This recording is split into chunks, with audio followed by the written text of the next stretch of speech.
I am on one of California's most beautiful roads, surrounded by some of the most sought-after cars released this year. And that can only mean one thing. It is time for the best driver's car competition. Now, this episode is not about the contenders or the winner, but instead is a down and dirty look at the insanity of the process.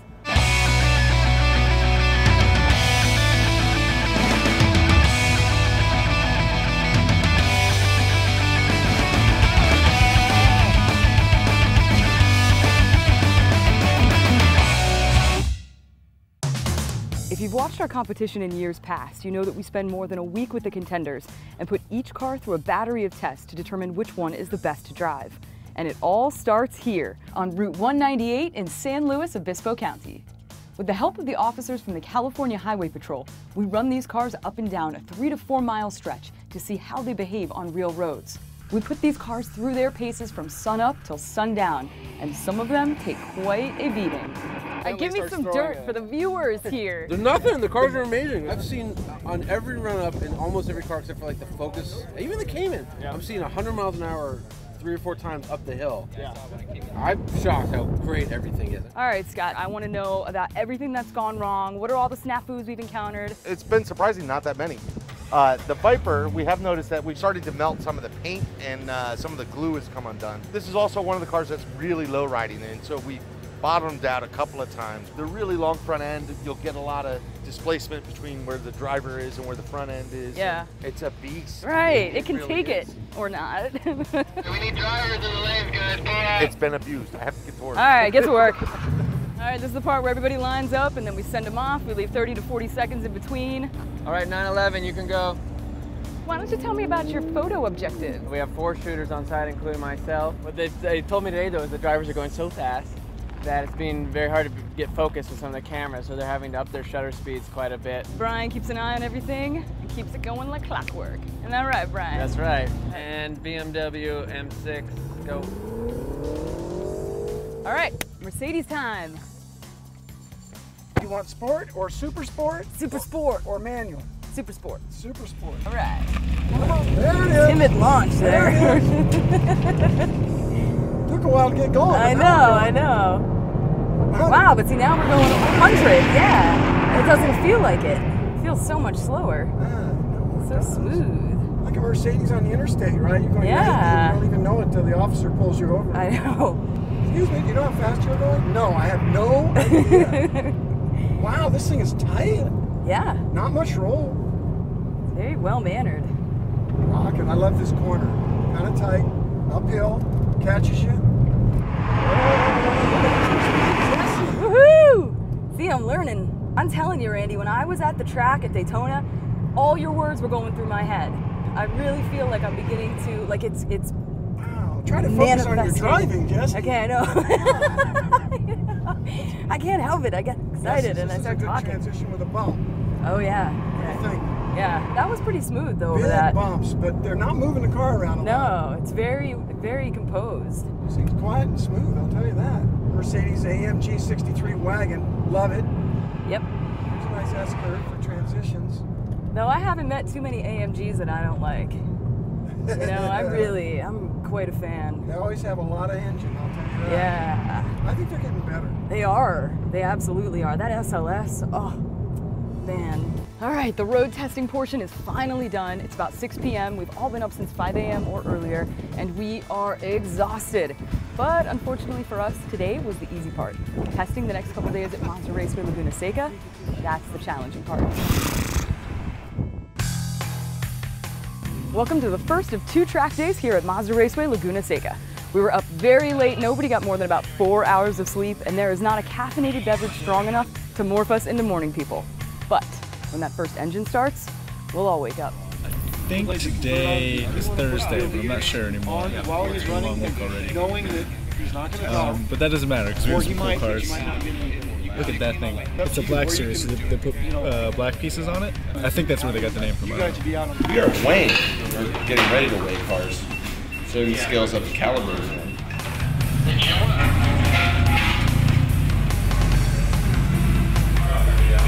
I'm starting to get weirded out by you playing with my camera. Well, that's totally making it in the video. Yeah, we had a great day yesterday, but this is really when I think things get very serious. We are now at Mazda Raceway Laguna Seca. We made it through Highway 198 with no accidents, no problems. Everybody kept it shiny side up. And this is where we lay down the fastest track times and figure out which car's the fastest on the track. Not the best driver's car necessarily, but maybe the best performer. So Randy just got back from doing his hot lap in the Porsche. What happens now is all of the Motor Trend journalists gather around. They use audio recorders that listen to everything he has to say about his impressions, how the car handled, whether he was comfortable or uncomfortable. Then they ask questions, video films it, and then it's on to the next car. I want to go fast, but I don't want to do anything wrong. Keep a nice, perfect record. Maybe drop a wheel, nothing worse than that. But still turn good times. And the whole experience is just really, really enjoyable. The comments are sometimes a little tedious because I want to say things that really mean something. And so I'm sitting there thinking, okay, from my 5-lap flat-out run, what was really special and different about this car? I want to do a really good job for the Motor Trend readers. At the same time, just get my driving drug. His evaluations are just incredible. The feedback he provides? Yeah. It's ridiculous, yeah. And his memory. On turn 3 on the second lap. I'm amazed how well these street cars have done in turn 6, to tell you the truth. Most of my race cars are not happy there. Might have been the Audi, didn't have that looseness in 6 that it had in the tighter corners. Most people don't realize that the speedometer is not something you can rely on when you're trying to get an accurate 0 to 60 time. It's measuring speeds and then adjusting it and then giving you an estimate of what the speed is. What we do with Motor Trend is we actually place a GPS on it. And with the satellite, we can tell you exactly the speed the car is moving. And that's what we use because it gives you a more accurate measurement instead of just the car maker's measurement of what it is. And our comparisons are exactly the same then. So our 0 to 60 times are accurate and all of the cars are measured on the same parameter. It's not just a bunch of guys hanging out with cars. I mean, there's a little bit of science involved too, and I think that's really important. So in addition to our testing objectives, we also need to make a whole lot of videos while we're out here. That means we've got guys stationed at all of these turns around the track. So I'm gonna go catch up with them and see if they need sunscreen.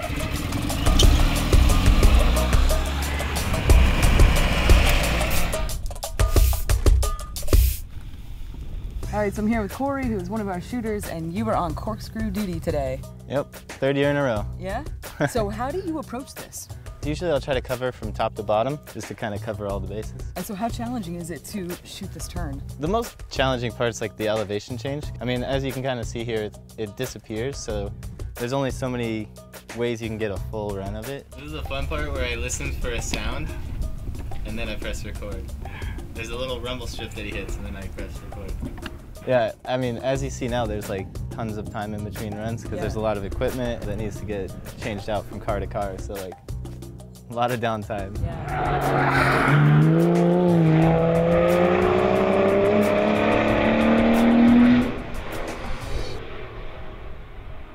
Another thing we're all trying to do all day long is station ourselves around the track so we can grab pictures and videos and share on our social networks awesome moments like this.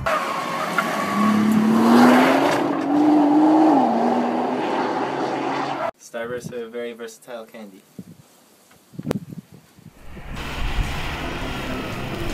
All right, our track day is done, but our work day is not. We still have to collect a ton of photography assets so we can give you all these beautiful, glamorous pictures in the Motor Trend magazine. So, and today, we're tired. It's a wrap. All right, so adding to today's already way too full agenda, we've got another item on the list here. Motor Trend's Best Driver's Car is powered by Mobil 1. So they did a contest on, I think, Facebook and got 5 guys here. They're all car crazy enthusiasts. Good. They get to go for a ride along with Randy, hang out with the staff, check out all the vehicles, go sit at the corners, watch them come zooming by. Lucky people. Yeah, they're super jazzed. Good, so we're making dreams come true today. Yes, we are. It's all about dream fulfillment. These guys came from all over the country to see what goes on at Motor Trend's Best Driver's Car competition. And so I took them to one of the best spots on the track, the legendary corkscrew.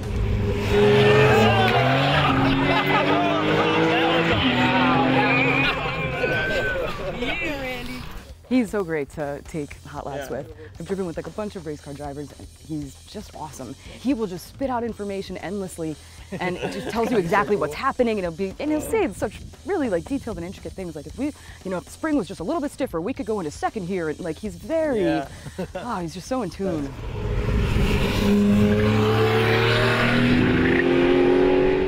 After watching Randy lay down lap times, it was time for the contest winners to take their laps. Although all of our contest winners were bona fide automotive enthusiasts, they had never before had the pleasure of driving with a professional racer. But of course, I couldn't let them have all the fun. And now it is my turn. This is nothing compared to the 186-mile-an-hour Camaro you drove. Yeah, it's going to feel just like it. All right. Except we have to turn, too. Does the seat move up a lot? All right, Jesse, let's go try some fine German engineering. Whoa, whoa, whoa, whoa, easy, easy.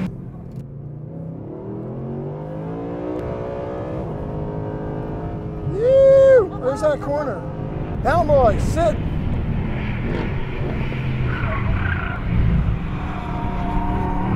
Now we got it. Woo!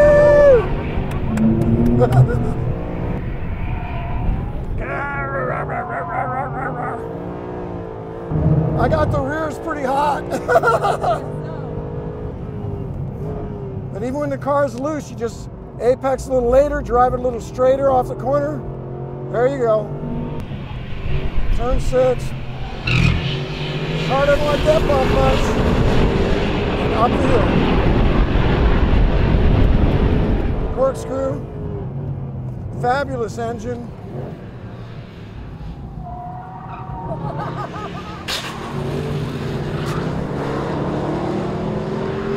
Down through 9. Don't over slow this one. Bring it down in. Same here.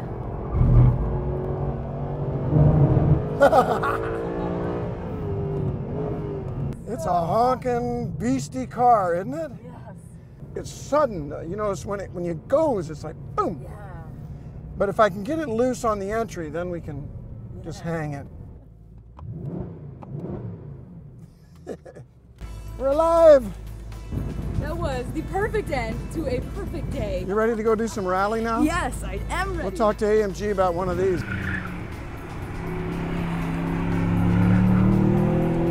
This has been an awesome, albeit exhausting week. The competition was a huge success, no major problems, awesome lap times, beautiful cars, phenomenally talented driver. What more could you ask for? Oh yeah, that's right. You guys actually want to see the cars and find out who won? I know, but you're gonna have to wait just a little bit longer, but it'll be worth it. We're gonna bring you a full week of coverage, videos galore. You'll see all the contenders in great detail, see the hot laps with Randy, and find out who won. Make sure you tune in. What you might not know about Mazda Raceway Laguna Seca is that it is home to a very large population of what appear to be prairie dogs.